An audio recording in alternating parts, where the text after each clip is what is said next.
Okay, who's the bonehead who broke the film? Ta-da! Let's take a journey to the distant past in the Bart Simpson time machine. What Back when hideous dinosaurs roamed the earth, and out of the primordial sludge oozed Homer sapien. Bart? Notice the large stomach. Bart? Notice the extremely small cranium. Bart! Uh-oh. Roll it, dude.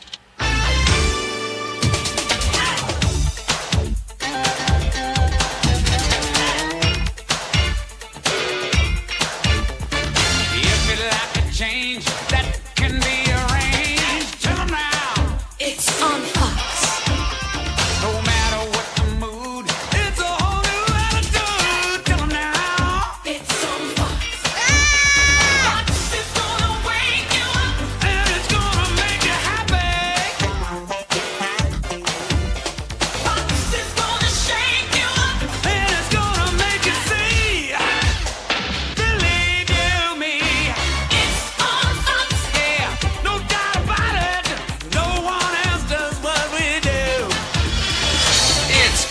Fox. Yeah, jump up and shout it. Drop what you're doing. It's on Fox for you. I'm on Fox. Bart, get your butt over here right now! Go! If you like it real, real as it can feel. Tell them now. It's on Fox. If you like a look that ain't strictly by the book, spell it out. It's on Fox.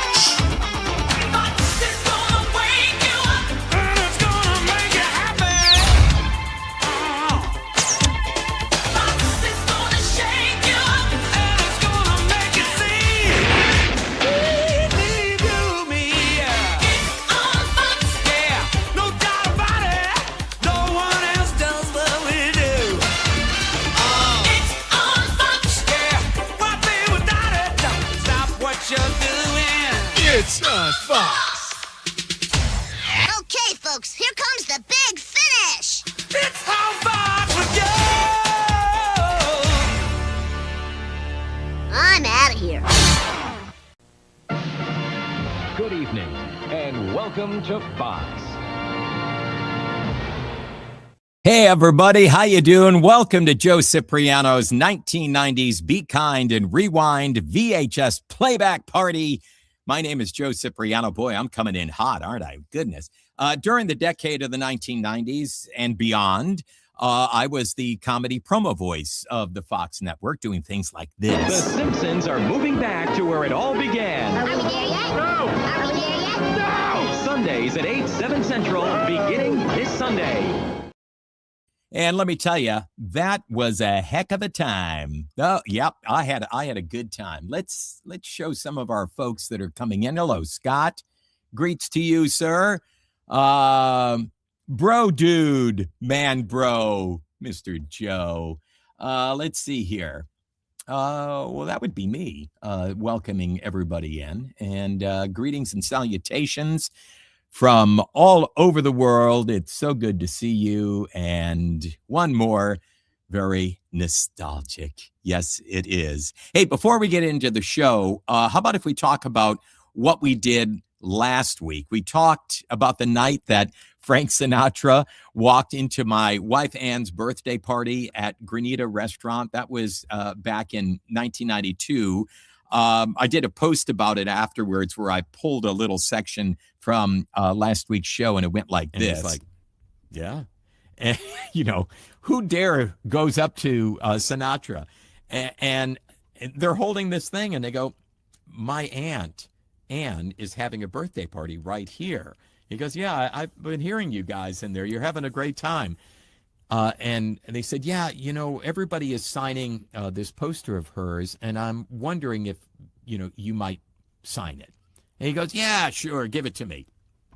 They come back into the room, they open the doors, and they're holding this sign up above them, this picture with Sinatra's signature on it. And everybody, all 50 of us, go absolutely nuts, applauding and laughing. And of course, Sinatra heard that. He was just right outside the door and opens it up and says, where's Ann?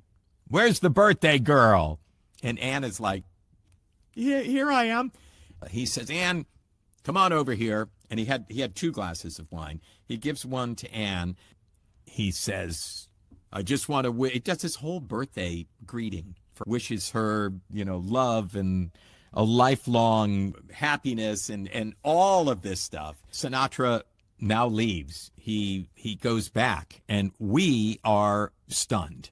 Then suddenly coming in through the kitchen door are waiter after waiter with trays of flutes of champagne, poured champagne. And they're just walking by me. And the manager was standing there, and I said, I didn't order any champagne. And she said, oh, no, that's from Mr. Sinatra with his compliments. And he says there's plenty more where that came from. Pretty crazy. Let me pull up a few things here. Oh, yes, I think I need to, yes, there we go. So that's the back of my wife's head there, Annie. And Mr. Sinatra.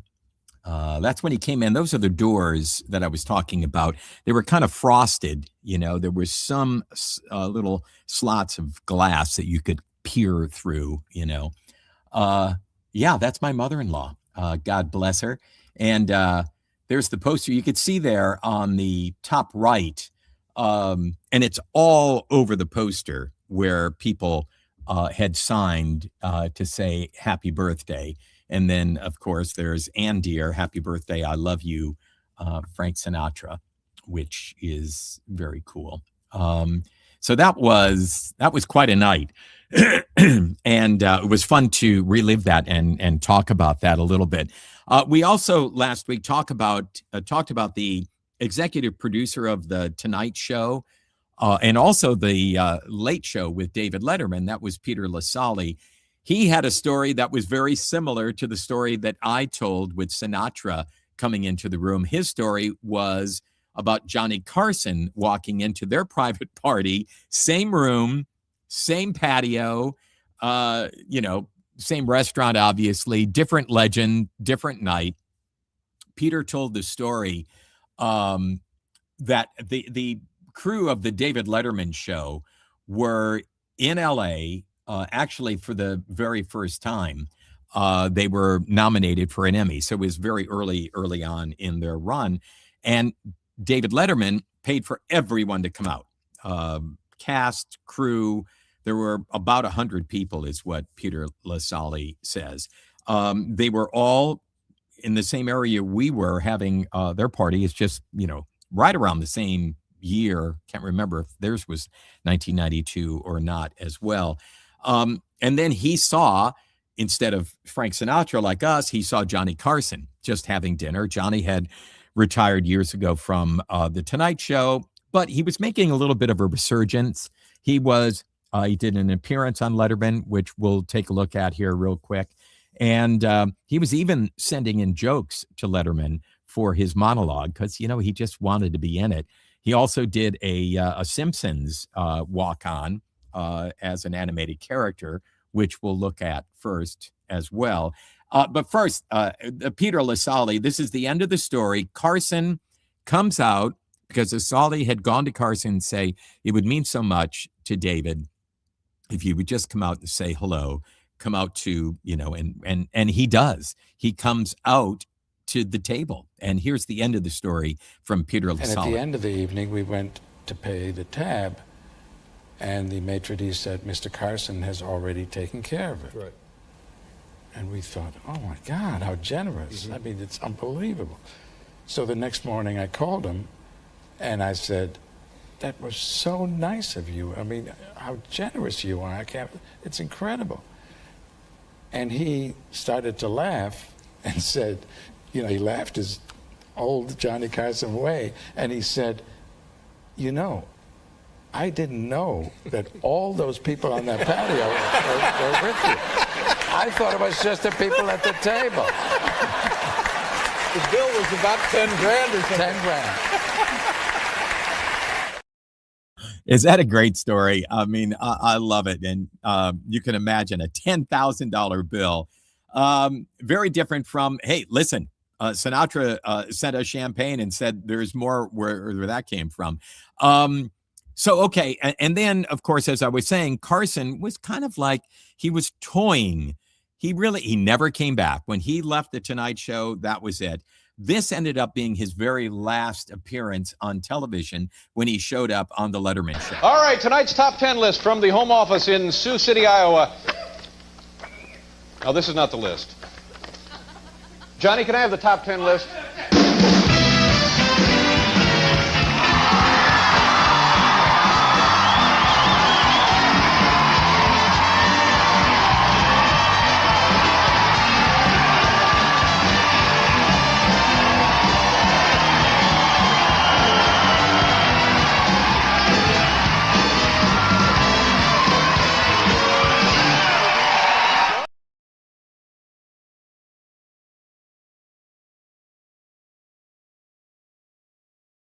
It says. There we go. Could you imagine being in that audience and Carson walks out? I mean, that is unbelievable. Now, I also mentioned that Carson had done a little something on The Simpsons. It was actually a year earlier, almost to the day. 30 seconds till your little stinker sketch. Give me a bigger lolly. Now, Johnny, what you got for us? Some jokes? A little magic? Actually, I thought I'd lift this 1987 Buick Skylark over my head. Hi-yo! Johnny, that's amazing. Oh, yeah? Get a load of this.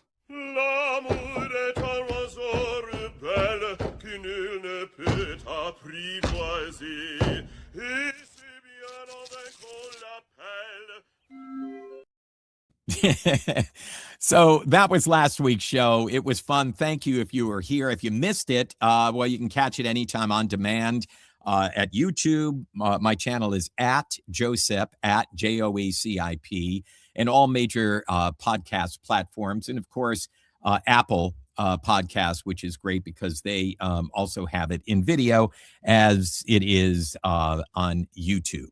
All righty.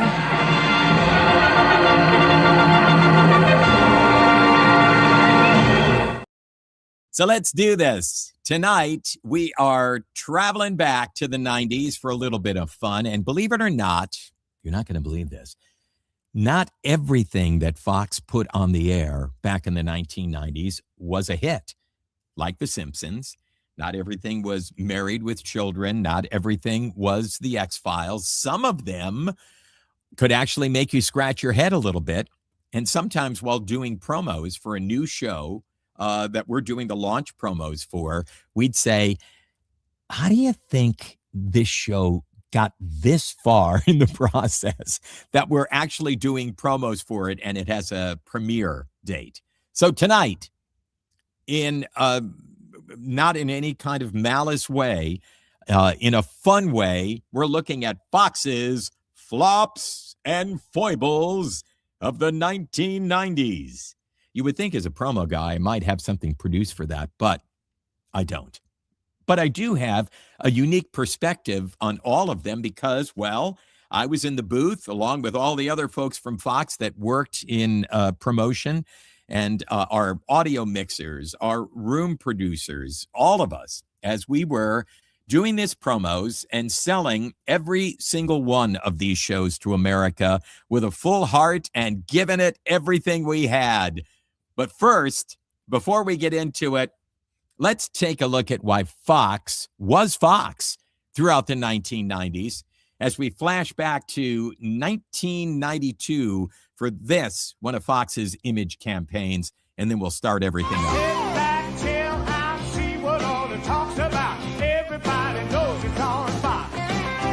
If The Simpsons is your favorite show, Lisa, Bart, and Homer, everybody knows it's on Fox. And now the world's coolest address is 90210.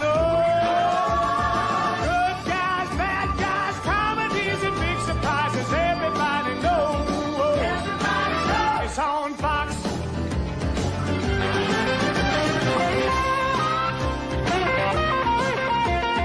Homeboys, Anton, Homie, Bell, and Men on. Everybody knows they're on Fox. They're on Fox. Al, Peg, Kelly, Bundy, Bud, and Marcy, every Sunday, everybody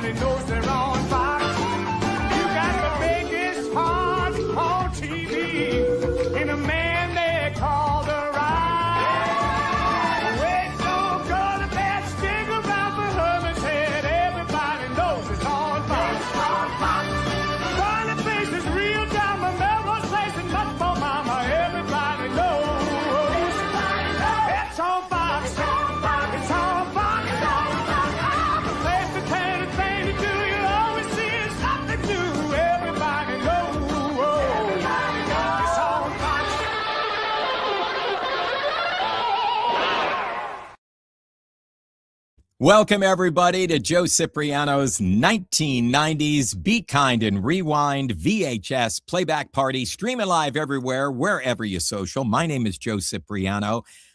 Throughout the decade of the 1990s, I was the comedy promo voice of the Fox network. In my days, 6 days a week, were filled with doing things like this. Sunday, catch a classic episode of The Simpsons. An all-new Futurama. Now from Simpsons creator Matt Groening, an all-new Futurama on Fox. Tomorrow, guess who's running Springfield's new monorail? Stick your head out the window, boy. It's the greatest. An all-new Simpsons. It's the smash hit that batters the competition. Somebody call 911. So take a breather. Herbert. Oh, don't flatter yourself, honey. I don't have any sweat glands. It's a night of all-new episodes, starting at 8/7 Central, Fox Sunday. The Simpsons are moving back to where it all began. Are we there yet? No! Are we there yet? No! Sundays at 8/7 Central, beginning this Sunday. Woohoo! First, catch a classic episode of The Simpsons. Cool! Fox's Funny Sunday starts this Sunday at 7/6 Central. Who shot Mr. Burns? Okay, boys, we've got a clue. And everyone's a suspect. But I could never shoot someone. Kazoo could not. Kazoo could not. As far as Daddy's concerned, you're both potential murderers. Don't miss the season premiere of The Simpsons, Sunday on Fox. Fox presents a Simpsons Sunday Spectacular. First, see the season finale that shocked the nation. Then join John Walsh and celebrity experts for a look at who shot Mr. Burns on Springfield's Most Wanted. Then it's the mystery you've waited all summer long to solve. Bart has a job? The sludge certainly collects donuts. Right, old sludge, you old bat. Catch an all-new Simpsons. Ow! Then, Brenda and Brandon's friends are throwing them a surprise party. An all-new 90210 Thursday. And you'll never guess why. We're going back to Minneapolis. Minneapolis? Brandon's getting a present he'll never forget. I want goodbye to be a moment we both remember. But before their last goodbye, there's a secret that has to come out. An all-new 90210 Thursday. I love how you guys are way ahead of me here and calling out some shows. Get Smart. Yeah. And you know, we're not even featuring that tonight, but yeah, it didn't do well. Let's put it that way. David says it was a flop. Let's see here. Let's take a look at some of our comments. All right, Gainesville, Florida, 1989. We didn't have Fox in our cable system, so a ham radio friend of mine built a monster UHF directional antenna to pick up the Orlando Fox channel. Oh my God, that is a great story just to watch The Simpsons. Man, Married with Children, early days created controversy here in largely conservative Nova Scotia. Yes, I'm sure. And the music in the 1992 promo was done by a gentleman named Jay Gruska. Look it up, says Jim. All right. He was on the promo. Okay. Very cool, you guys. Tonight, I do want to make something very clear. When you get, this honor, and it was, to be the voice of a network, your job is to sell the shows. And you sell all of them. The great ones, the good ones, the mediocre ones, and the ones that, as I said earlier, you scratched your head about and wondered, how in the heck did this show get this far through the process and get on network television? But, you bring the same energy, the same enthusiasm, the same conviction, believing that this is the greatest show ever, because you never know, maybe it will be for someone out there. So we believe, we support, and we promote, and that's the job. And I'm here tonight to look back at the shows that really tested that conviction. Tonight we look at Fox's flops and foibles of the 1990s. The setup, what it means to be the voice. Now, before we get into the shows, let's talk about something. Let me explain how this whole process works. I'm sure you guys know. How does a show get on the air? First, there's usually a pitch, right? And it can be an involved pitch with multi-page deck and visuals. Who knows? Or it could also be what they call an elevator pitch, right? You've heard that, where you come up with some premise of a new show and you're able to describe it in an elevator before the elevator gets to the 5th floor. And those pitches are listened to, they're discussed. And out of those, the network brass select a few to actually do a pilot. If it's a comedy, they'll usually do it in front of an audience. And that means they're going to have to build sets, or they're using sets from previous shows. And then everything is scrutinized. Sometimes there can even be a recasting of the actors after they run this pilot through focus groups and they watch the pilot episode. In fact, you remember a few Be Kind and Rewind shows ago, we talked about Married with Children, the pilot of Married with Children, which was shot the first time with actors playing the part of Bud and Kelly, who were not the actors that ended up in the show. And we have a little comparison that we played last time. Take a look at this. It's the first pilot shot with 2 actors playing Bud and Kelly, and then another updated one when they recast and brought in Christina Applegate and David Faustino. Hi, Mom. Dad, can I have $5? You know, Bud, when I was a kid, I had to earn my money. You know, Bud, when I was a kid, I had to earn my money. Did you ever once think about earning your money? Did you ever once Okay, think Dad. about trying to earn your money? Do you want to know who Kelly was Dad? with this afternoon? Who? You want to know who Kelly was with this afternoon?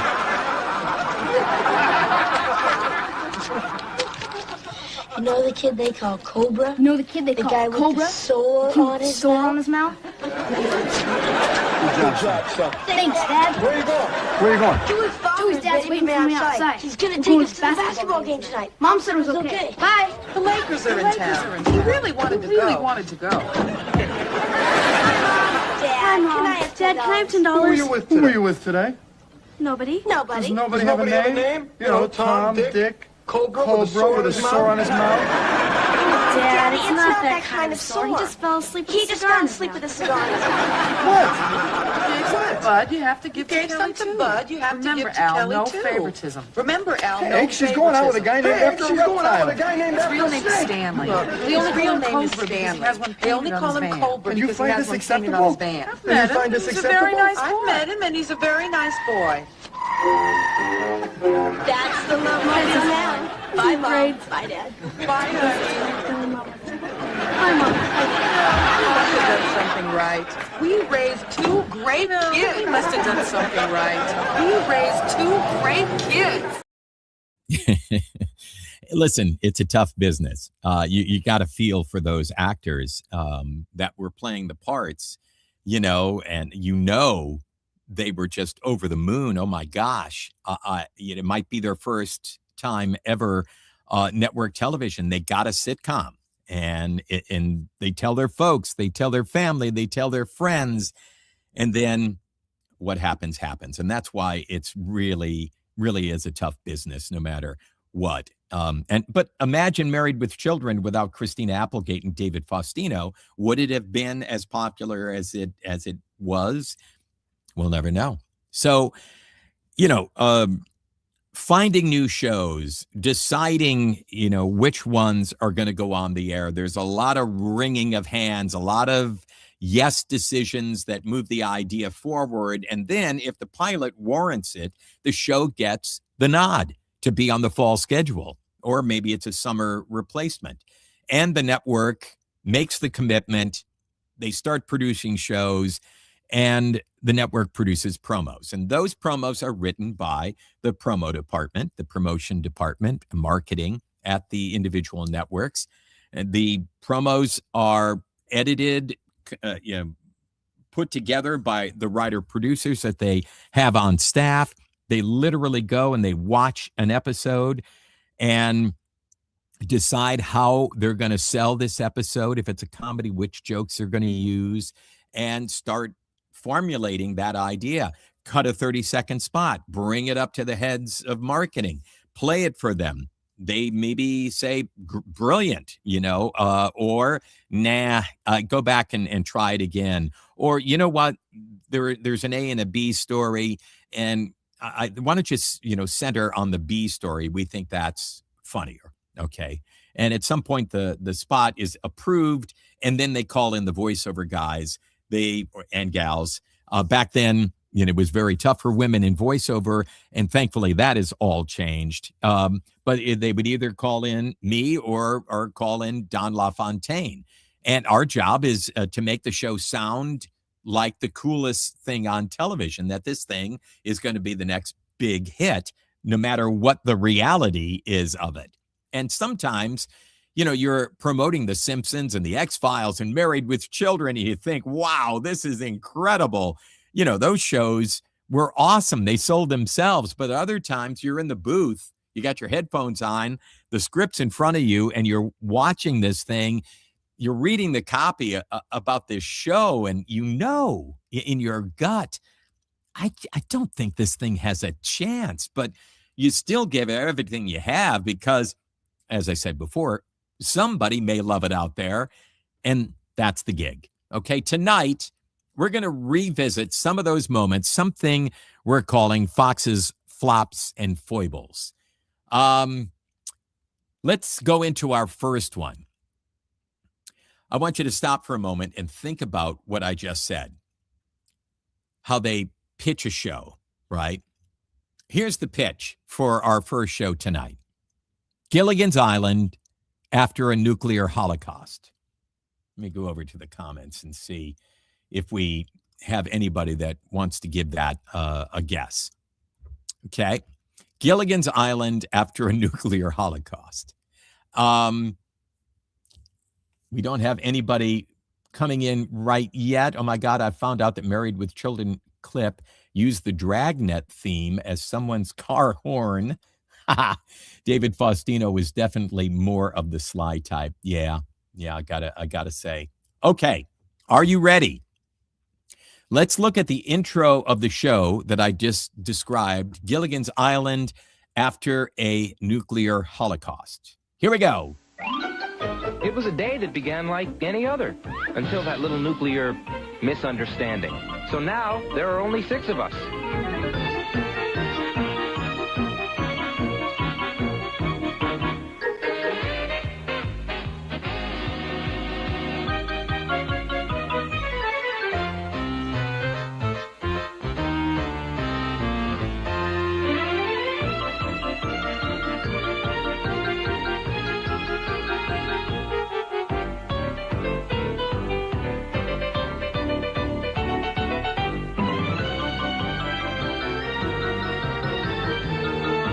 Somehow, each of us found our way to this farm. Now all we have to do is rebuild society.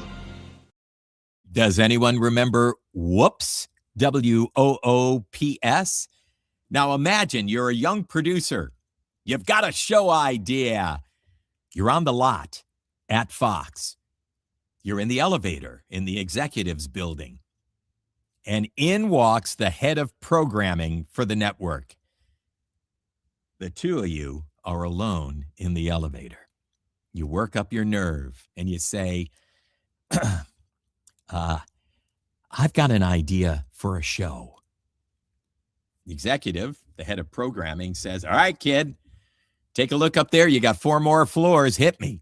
And the producer says, Gilligan's Island after a nuclear holocaust. It's a pretty good 6-word elevator pitch, okay? And that's essentially how they did it for the 1992 Fox sitcom Woops.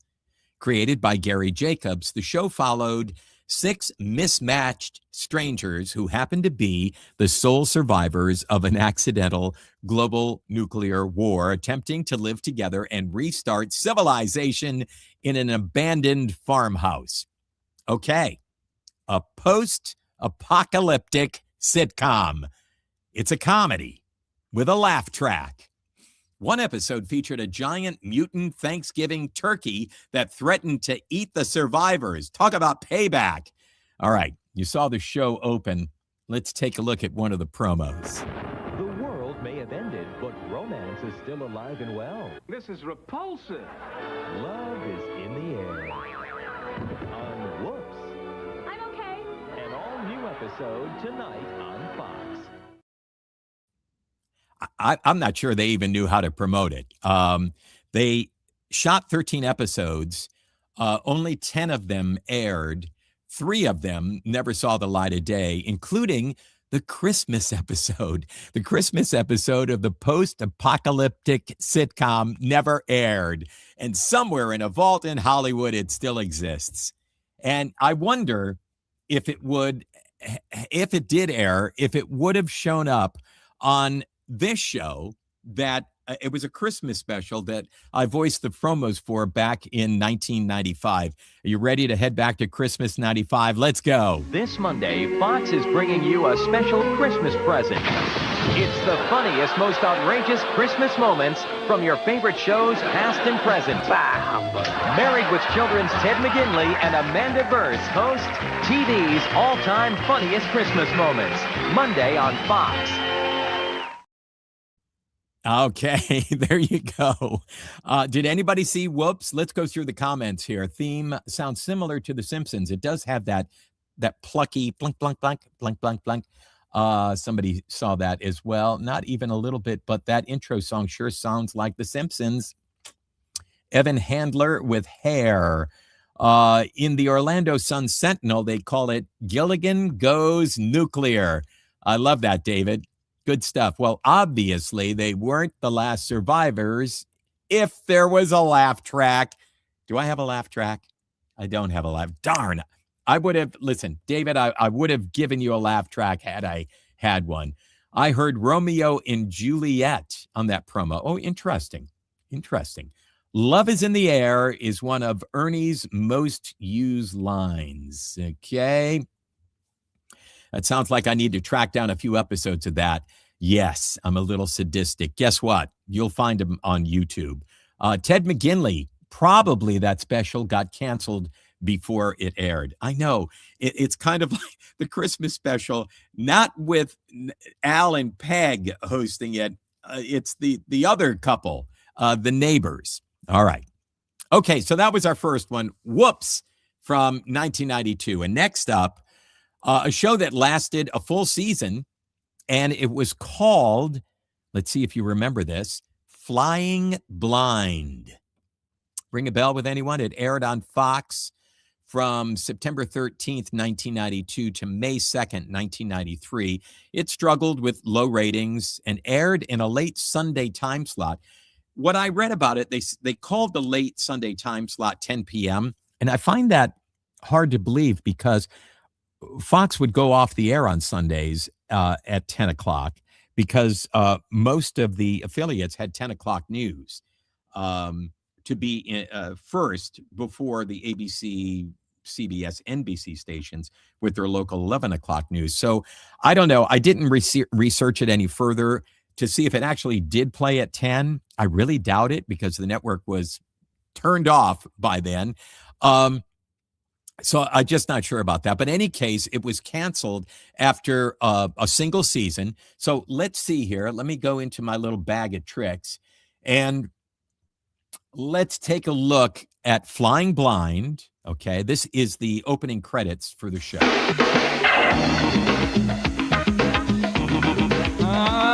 I ain't gonna work here no more.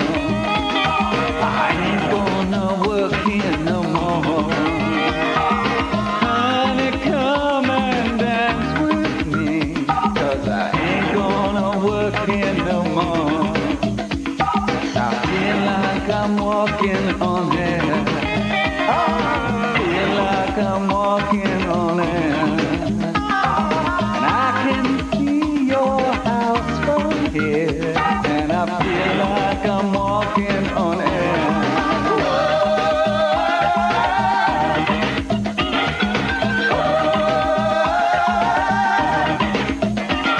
I'm many miles away from here, and I ain't gonna work here no more. Okay, does anybody recognize the co-lead? the woman in the show. The series starred Corey Parker, who he ended up with a pretty good career, acting career. He appeared in the movie Biloxi Blues.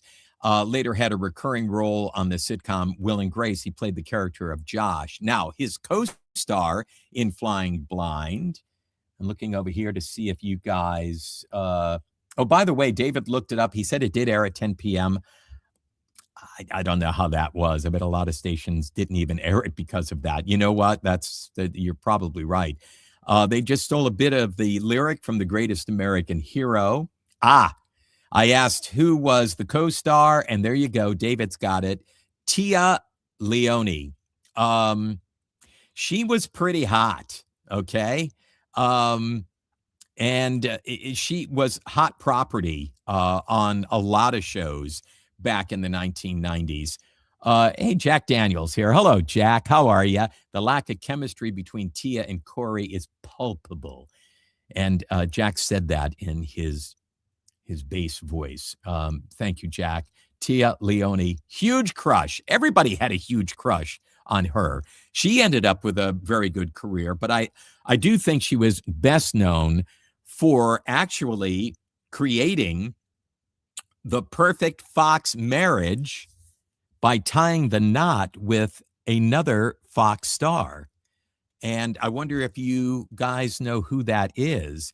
They were married back in May of 1997, separated. They had 2 kids. They reconciled for a while and then ended up divorcing. No one has come up with, there you go, David Duchovny. She was married to David Duchovny. They had 2 kids. And then, like I said, they split up for a bit and reconciled, and that didn't stick, unfortunately, and they went their separate ways. But after she divorced, Tia Leone began dating her Madam Secretary co-star, who you may remember from the NBC sitcom Wings. Does anybody remember? Tim Daly. That's right.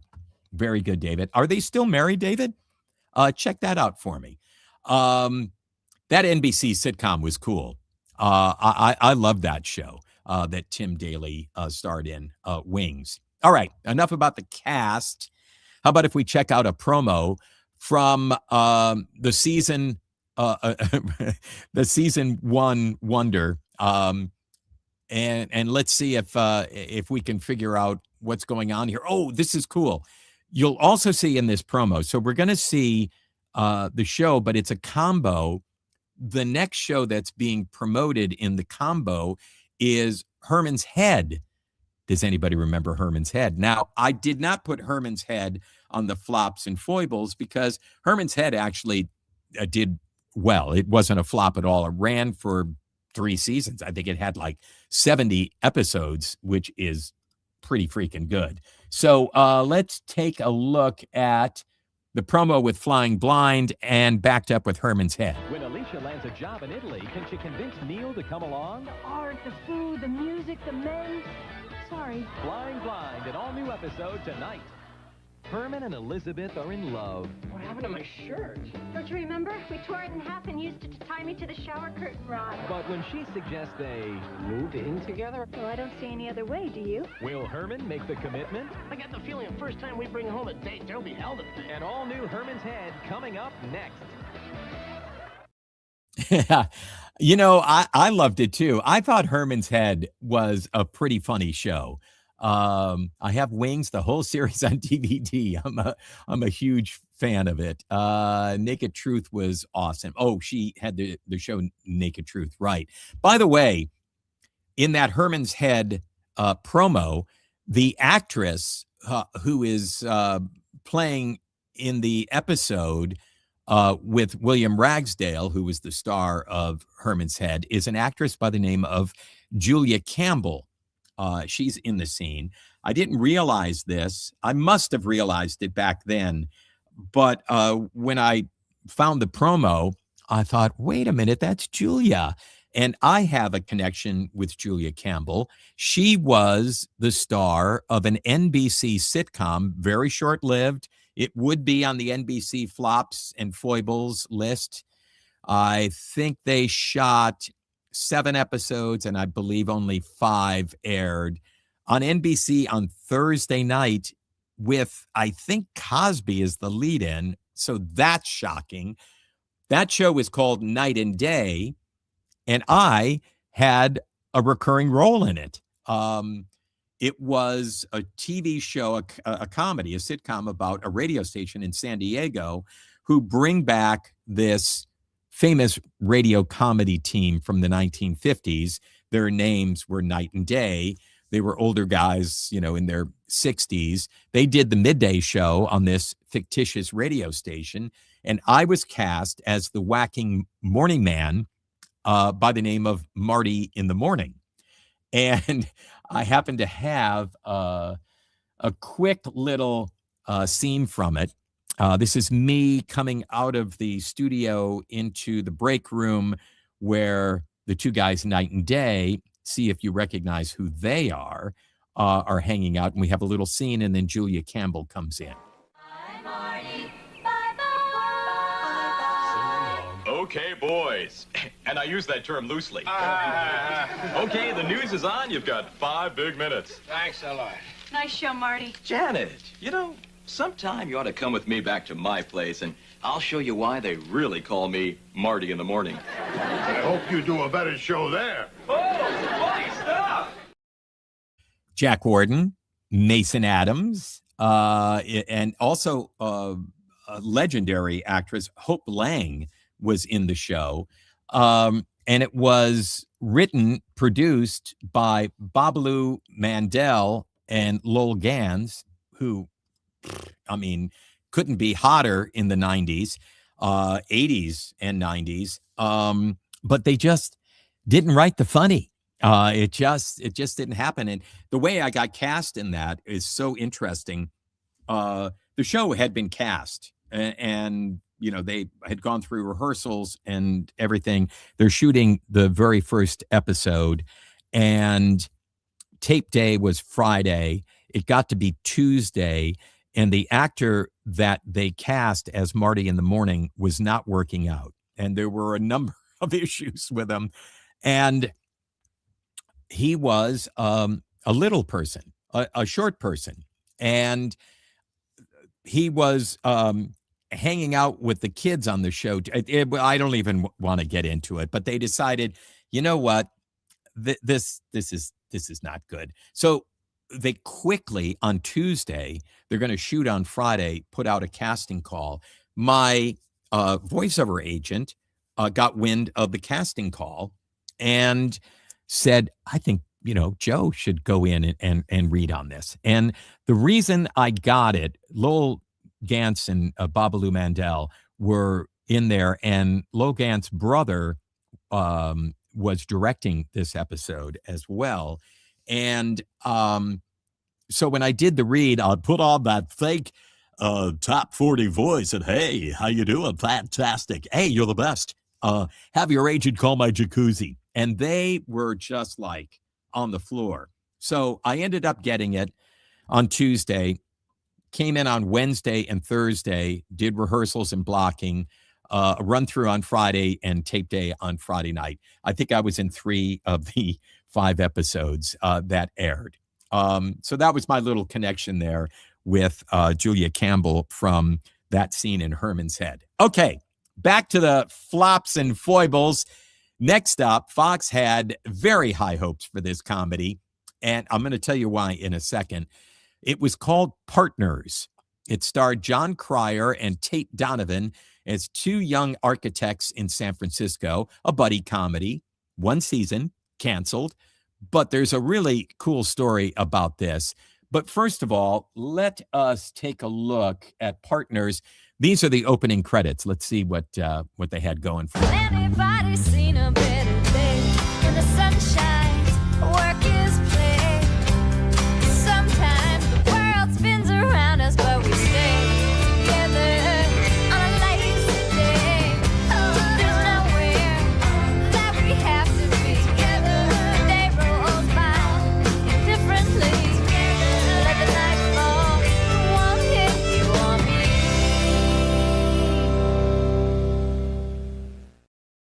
All right, there you go.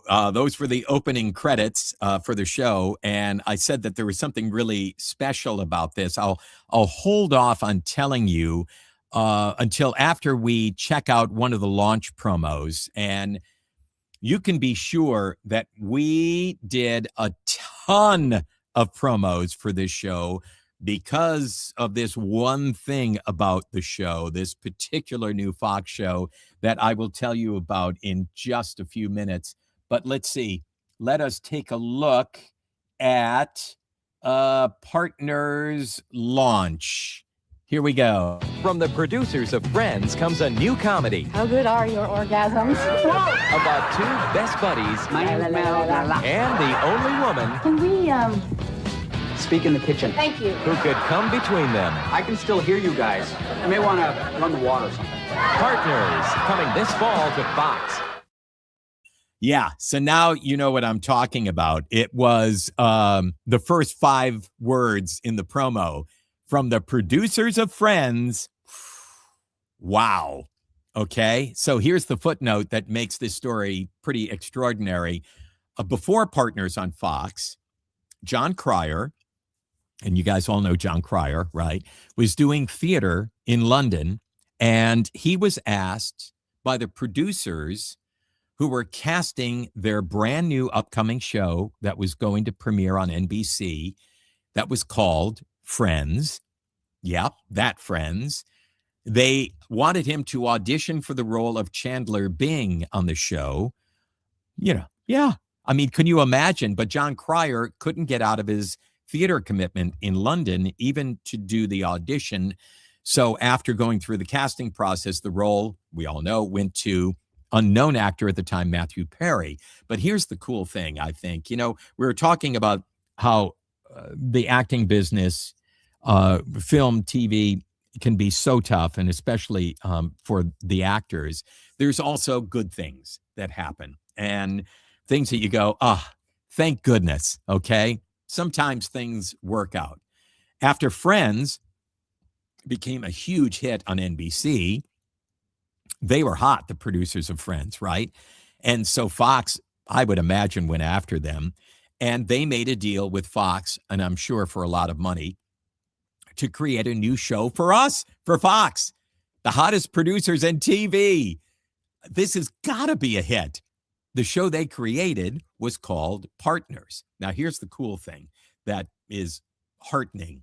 Look who got the lead. The producers of Friends obviously remembered John Cryer. They wanted him for Chandler Bing, or they wanted him at least, they just wanted him to audition for it. They ended up not being able to audition him. They liked him. They gave him a shot at this show. He ends up being the star of the new show. And surprisingly, Partners didn't make it on Fox, despite the producer pedigree. And I'm sure that Fox was like pulling their hair out and going, wait a minute, really? They tried everything they could do to make this show a hit, including the producers of Friends loaning out their biggest Friends star, Jennifer Aniston, to do an episode of Partners.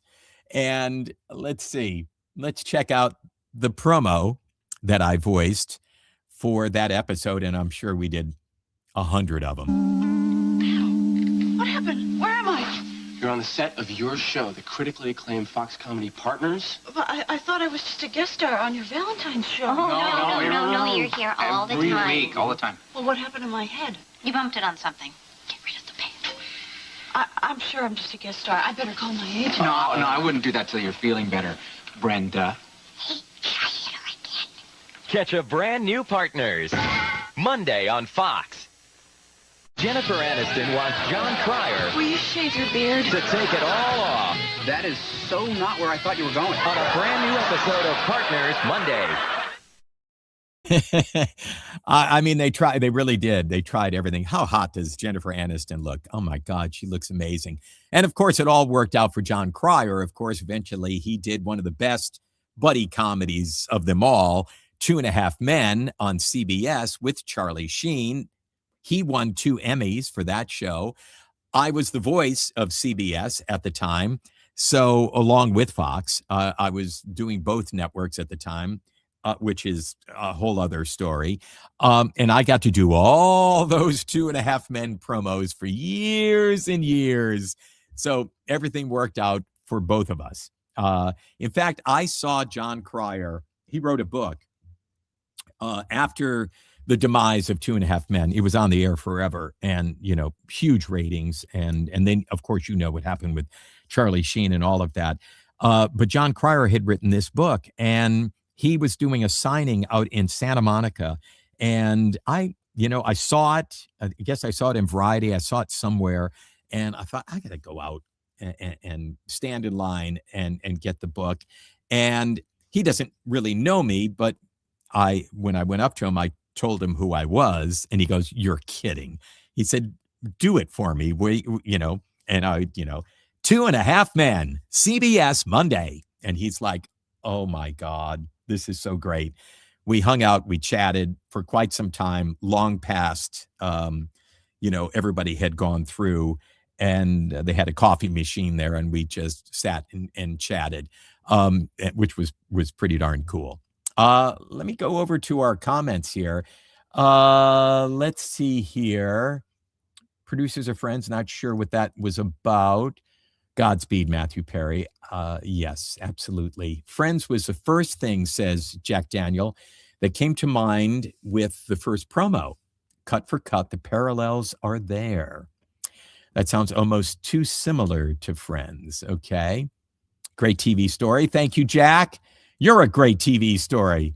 That was actually a great promo. It really was. It was a shoot, right? I mean, so it wasn't scenes from a show like we would normally do with a promo that's cut from the show. They actually did a shoot, a special shoot with Jennifer and the cast, and really, like I said, trying everything. Love that story. Thank you. I was saying that was what we were supposed to hear. Producers of Friends. Okay, up next on our flops and foibles. Not really. This is just kind of an interesting story. The show is called My Girls. I have to tell you, I don't even remember that. And apparently I did the promos for it. And here's why. My Girls was the working title. A lot of times people do this with books. They do it with whatever. We don't know what the final title, like a movie. They don't know what the title's going to be, so they have a working title. And it was called My Girls. And it was the working title for the soon-to-be hit that you probably will remember. It was a show called Living Single, starring Queen Latifah, Kim Coles, Kim Fields, and Erica Alexander. Fox changed the title from My Girls to Living Single 3 weeks before the show premiered in August of 1993. Now, you know what that means? We had already done a slew of promos to promote this launch for My Girls, and now they had to be all pulled back. I'm sure they aired, and they had to recut the promos and put in the new title, Living Single, change all of the graphics and all of that. So let's take a look at a very rare 1993 promo featuring the original working title for the show, My Girls. Queen Latifah, Kim Coles, Kim Fields, and Erica Alexander. Did you ever stop to think about what the world would be like without men? A bunch of fat, happy women and no crown. My Girls, a new comedy coming soon to Fox. All right, let's see how the logo changes. And then after a little retool, My Girls became Living Single. Those lovely ladies from Living Single, Khadisha, Regine, Sinclair, and Max are back. Clear for takeoff. Then 4 new guys are moving to Thursday, and their humor is day glow bold. What do you think? Tahiti called, they want their flag back. Between Brothers premieres after Living Single, tomorrow at 8/7 Central on Fox. But wait, there's more. Living Single had a great run on Fox, but the companion show that you saw in the promo, Between Brothers, actually did pretty well too. They had 1 season on Fox, 1997. Between Brothers centered on 4 middle-class African-American men in their late 20s living in Chicago. It premiered September 11th, 1997 on Fox, with the second season airing on a whole other network over at UPN until March 2nd, 1999. That's right. 2 more seasons on another network called UPN. Who remembers UPN? Anybody? I do, because I actually got to do promos there as well. In any case, let's go watch another promo for Between Brothers, and here it comes. Between Brothers is back at its new time. Is that a Wonder Bra? With guest star Jim Brown. What is that, some kind of a yarmulke or something? All new laughs at 8, 7 Central. Then, passing for a woman was easy. Sign this form and you're on the payroll. Now try passing the physical. Will I be disrobing? And all new Ask Harriet and Between Brothers Thursday on Fox. Wait a minute. Hold on. It just keeps compounding. Another foible or flop. Ask Harriet? Does anybody remember Ask Harriet? It premiered as a mid-season replacement. It was Sunday, January 4th, 1998, and then was moved to its regular time slot on Thursdays. That, of course, Fox was building off of their Sunday lineups. They got a deal for 13 episodes. However, only 5 aired. The last episode was broadcast January 29th, 1998. Ask Harriet. All right. 1998 Fox sitcom about a sexist sports writer who loses his job. He's desperate for work. He cross-dresses as a woman named Sylvia Coco to take over the newspaper's female advice column. That's a pretty long elevator pitch. Of course, he must keep all this secret, and he has to keep up the disguise to fool his boss. I can't wait to see the promo for that. Get ready for a manly comedy, cleverly disguised. Back off, pal! Ask Harriet, preview Sunday on Fox. Oh, by the way, yeah, that's Ed Asner in that scene. Okay. So let me tell you what I think about when I look back at all of these. Every single one of these shows was someone's dream, right? And every single one of those shows had a promo. It had a green light. The actors in it got the show. They were cast in it. The producers had made the deal. Fox is excited that they signed this show and very hopeful that it's going to be a hit. We did tons of promos, and I was lucky enough to do that. I loved every minute of it. Being the last voice of optimism before the audience really decides. That's really what it was. And sometimes the audience, unfortunately, would decide quickly. So that's Fox in the 1990s, and I see we're coming up on the top of the hour, but you guys have been so great today. Disturbing promo. Yes, it was one. Does anyone know Charlie Harper, the jingle producer? Well, yes, of course we do.